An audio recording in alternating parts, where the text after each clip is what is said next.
नमस्कार दोस्तों, मैं हूं राजा करण सिंह और आप देख रहे हैं न्यूज़ जब बोलेगा हिंदुस्तान। जैसा कि आप सभी लोग जान चुके हैं कि इस जनपद सीतापुर में विकासखंड एक परसेंडी है, जो परसेंडी अक्सर सुर्खियों में रही है।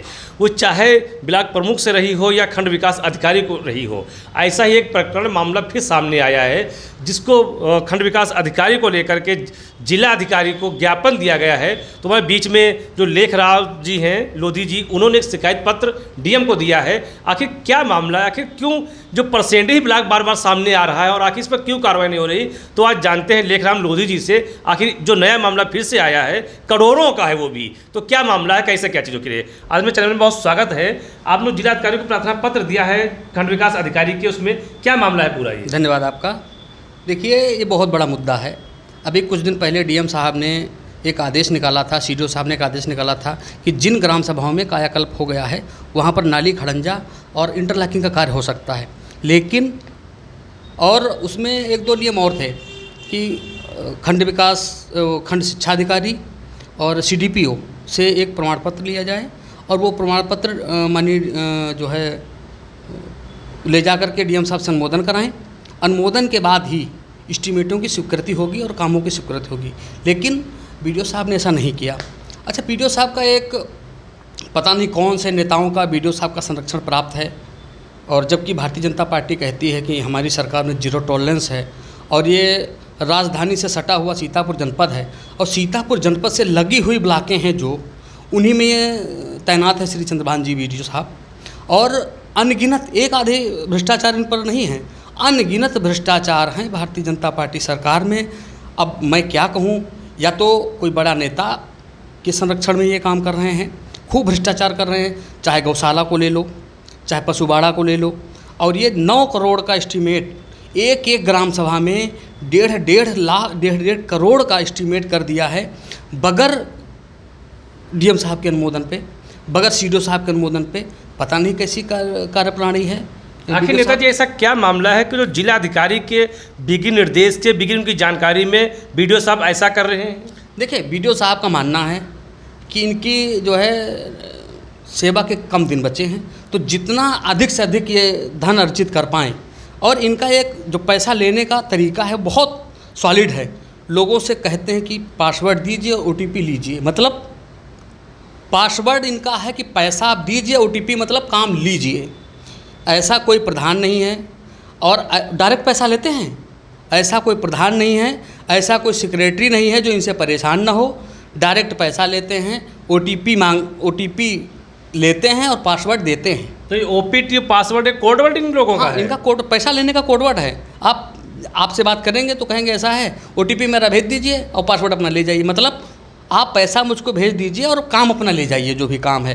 तो ये जो 9 करोड़ का एस्टीमेट किया है इन्होंने, 5% कमीशन ले करके और बगैर काम जांचे परखे, बगैर देखे भाले 9 करोड़ का एस्टीमेट कर दिए हैं। इससे बड़ा भ्रष्टाचार क्या हो सकता है, जब जनपद के आला अधिकारी कहते हैं कि उनके अनुमोदन के अनुसार ही काम होना चाहिए, लेकिन बगैर उनके अनुमोदन पे सारे नियमों को ताक पर रखते हुए 60-40 का रेशियो तोड़ते हुए और एस्टीमेट कर दिए हैं। तो साफ साफ भ्रष्टाचार की श्रृंखला में आता है। और हमने भी डीएम साहब को जो ज्ञापन दिया है, सीडीओ साहब को पत्र दिया है, उन्होंने लिखा है और कहा है कि इस पर कार्रवाई होगी।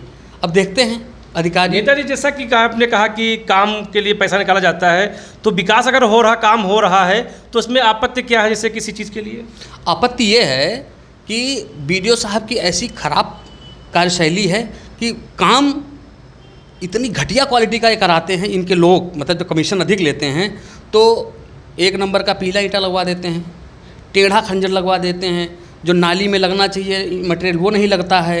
और इनके जो पर्सनल लोग हैं, ठेकेदार, ये अपने पर्सनल ठेकेदार रखते हैं जिनसे ठेकेदारी करवाते हैं, चाहे वो परसेंडी ब्लॉक हो चाहे खैराबाद ब्लॉक हो।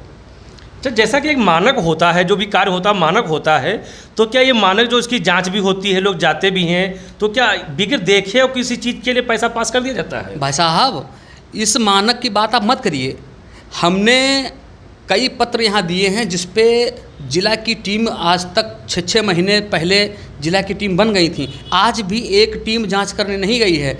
आप मान लीजिए इनका अभी ट्रांसफ़र हो गया था 18 तारीख को, और 22 तारीख तक इन्होंने एस्टीमेट किया है बैक डेट में। आप समझिए ट्रांसफ़र होने के बावजूद 4 दिन इन्होंने एस्टीमेट किया है, धड़ल्ले से पैसा लिया है। इनके घर के बाहर जो खैराबाद में ब्लॉक इनका आवास था, लाइन लगी थी, रोड तक गाड़ियाँ खड़ी थीं। क्या था वहाँ, कौन सा मेला लगा हुआ था? सिर्फ लूट का मेला लगा था। वीडियो साहब चाहते हैं कि जितना जल्दी हम लूट लें, और वो ये भी कहते हैं कि जब लाखों कमा लेंगे तो 10-20 हज़ार रुपये कहीं खर्च हो जाएगा तो कोई दिक्कत नहीं उनको। नेता जी, जैसा कि कहा जाता है कि जैसे कि आपने एक आरोप लग रहा है कि वीडियो साहब ने इस प्रकार से निकाला पैसा, उस प्रकार से निकाला, क्या वास्तव में ज़मीनी स्तर पे जो पैसा निकाला गया इसका कहीं कोई काम दिख रहा है? आप इसकी, वही तो मैं चाहता हूँ, कामों की जांच हो जाए। अभी ज़मीन पे जो काम है पता चल जाएगा, चाहे खैराबाद ले लो और चाहे परसिंडी ले लो। आप इनके कामों की जाँच करा लें। मैं तो अधिकारियों से कहता हूँ कि आप इनकी जाँच करा लो। किसी भी एक छोटे कर्मचारी को भेज दो, वो अच्छी तरीके से जांच कर ले, इनके कामों का पता चल जाएगा। उनका एक ही उद्देश्य है, सिर्फ पैसा कमाना, क्योंकि 6 महीने बचे हैं। वो जितना अधिक धन अर्जित कर पाएँ, उसके बाद तो पैसा नहीं कमा पाएंगे। तो अभी भी अधिकारी को दबाव में रखते हैं। और एक बात, हम गए थे, हमको बुलाए थे कि आपको दिक्कत क्या है, तो हमसे वो कह रहे थे कि नेताओं के यहाँ फ़ोन आते रहते हैं, मैं फ़ोन हटा के साइड में रख देता हूँ। मंत्रियों और विधायकों को फ़ोन आते रहते हैं, मैं हटा कर रख देता हूँ। मुझे जो करना होता वही मैं करता हूँ। ये किसके शब्द होते हैं? ये वीडियो साहब के। मैं उस मौके पे मैं था, मेरे सामने की बात है। हमसे ही कह रहे थे, कह रहे देखिए मैं जो करना होता मैं वही करता हूँ। मैं सुनता किसी नेता की नहीं हूँ, ना मैं किसी के अधिकारी की सुनता हूँ।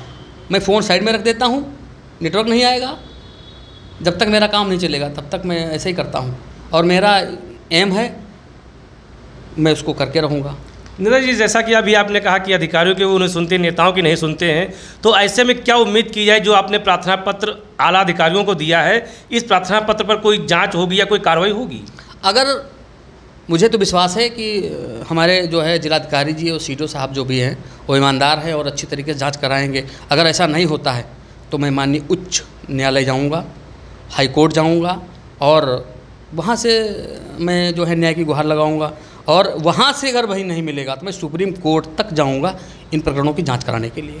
आपका जनता में इनाम जाना चाहती है? लेखराज लोधी, प्रदेश अध्यक्ष, भारतीय लोधी महासभा, उत्तर प्रदेश।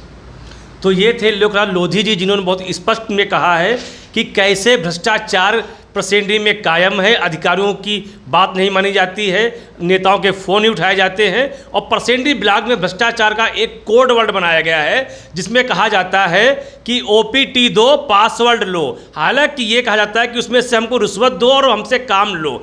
काम कितना ज़मीनी स्तर पर है, ये एक जो लेखराज लोधी जी हैं, इन्होंने जिलाधिकारी को अवगत कराया है। अगर वास्तव में जांच होती तो जांच में क्या सत्यता है, क्या निकल के आएगा, ये तो जांच के बाद ही पता चलेगा। और यदि जांच यहाँ से होती है तो किस स्तर से होती है, नहीं होती है तो अगला कदम इनका है हाई कोर्ट, सुप्रीम कोर्ट जाने तक के लिए। अब इसमें क्या जांच होती है, क्या आगे कार्रवाई होती है, उस विषय में भी हम आपको अवगत कराएंगे। और जो ब्लॉक परसेंडी के अधिकारी हैं उनका भ्रष्टाचार कहाँ तक कायम है उस विषय में बताएंगे। तब तक के लिए बने रहे आप हमारे साथ और देखते रहें न्यूज़ जब बोलेगा हिंदुस्तान।